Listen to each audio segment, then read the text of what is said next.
Bike খান কি তুমি কিনলে বাবাজি? কি বলেন আব্বা? আপনার জামাই অন্যের জিনিস ব্যবহার করবি? আরে ডিসি সাহেব গাড়ির ব্যবস্থা করতে চাই, আমি তাই নেই নে। কি ব্যাপার, কারে খুঁজেন? কে আপনি? জি আসসালামু আলাইকুম। আমি অনেক দূর থেকে এসেছি, ওই ভাঙ্গুর গ্রাম থেকে, একজন লোকের খোঁজে, নাম আবুল কাশেম, ম্যাজিস্ট্রেট। অনেক তালাশে পরে জানতে পারলাম তিনি নাকি এই বাড়ির জামাই। আমার জামাই মেইছে? না রে ভাই, কেউ মনে হয় আপনাকে ভুল ঠিকানা দিয়েছে। তাইলে তো সত্যি ভুল হয়ে গেল। ফোনে যে খোঁজ পাই, ভাইরে আমার সর্বনাশ হয়ে গেল। ভাই কি বিষয়, আমাকে কিছু কওয়া যাবে?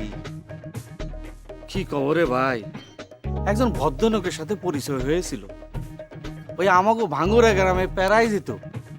তিনি নাকি ম্যাজিস্ট্রেট। ওই আমার ভাস্তেক তাকে পুলিশের চাকরি দিবে বলে 25,000 টাকা দিয়েছি। মেলা দিন হয়ে গেল, কোনো খোঁজ পাচ্ছি না। উনি তো উনি।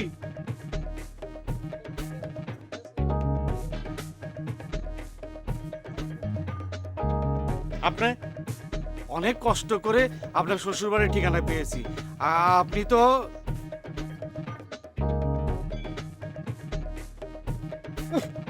আপনারা এত অস্থির, আসলে আপনাকে কোনো কাজ করতে যাওয়া উচিত না। আসেন, এখন আপনি কি করবেন আপনি করেন।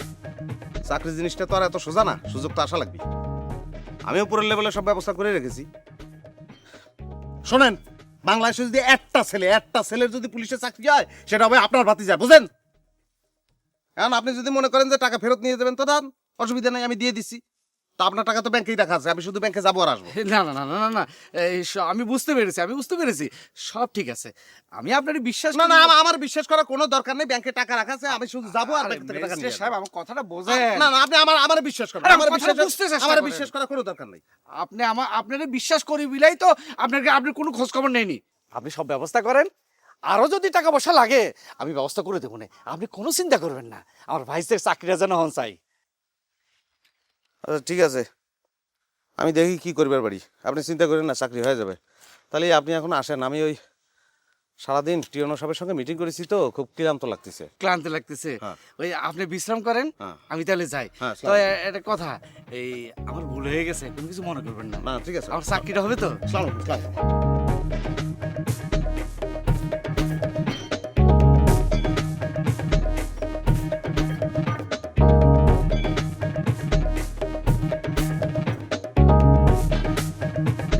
কি দেখেন আব্বা, আসলে হুন্ডা একটা না হলে চলতেছিল না। বাইক খান কি তুমি কিনলে বাবাজি?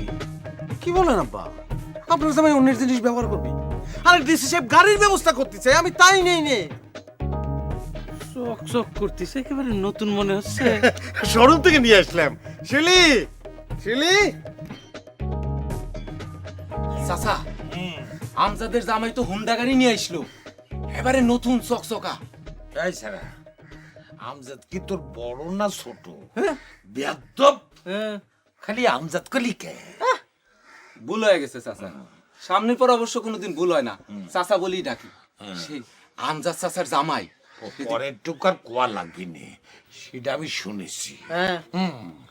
আচ্ছা, এই আমজাদের জামাই সে যে হুন্ডা গাড়ি নিয়ে আসলো, সে কামটা করে কি? হ্যাঁ, এইসব গাড়ি কেনার জন্য তো কাঁচা টাকা লাগে, এত টাকা সে পায় কোনে? হ্যাঁ, চাচা, আপনিও রুস্তুম ভাইকে একটা হুন্ডা কিনে দেন না, সেও তো ঢাকায় চাকরি করে, একটা হুন্ডা না হলে তো তারও চলে না। সত্যি করি কও তো, ওই হুন্ডা খান কি তুমি কিনি চাও? না আর একটা বিয়ে করেছি তো, তো সেখান থেকে যৌতুক দিয়েছে। করবেরও পারো, তোমাক দিয়ে তো কোনো বিশ্বাস নেই, তুমি আর একখান বিয়ে করবেরও পারো। এত চিন্তা করে ব্রেন নষ্ট করার কোনো দরকার তো আমি দেখি না। কেন, তোমাকে সেদিন কইছিলাম না হুন্ডা একটা দরকার, বাস হুন্ডা কিনেছি, শেষ।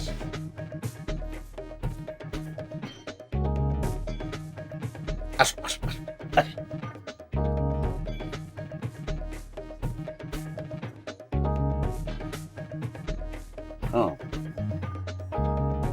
হুন্ডা এটা যে কিনেছি, ভালো হয়নি? তোমার পিছন নিয়ে একটু ঘুরে বেড়াবো, জন্য এত মন খারাপ করার কি আছে কারণ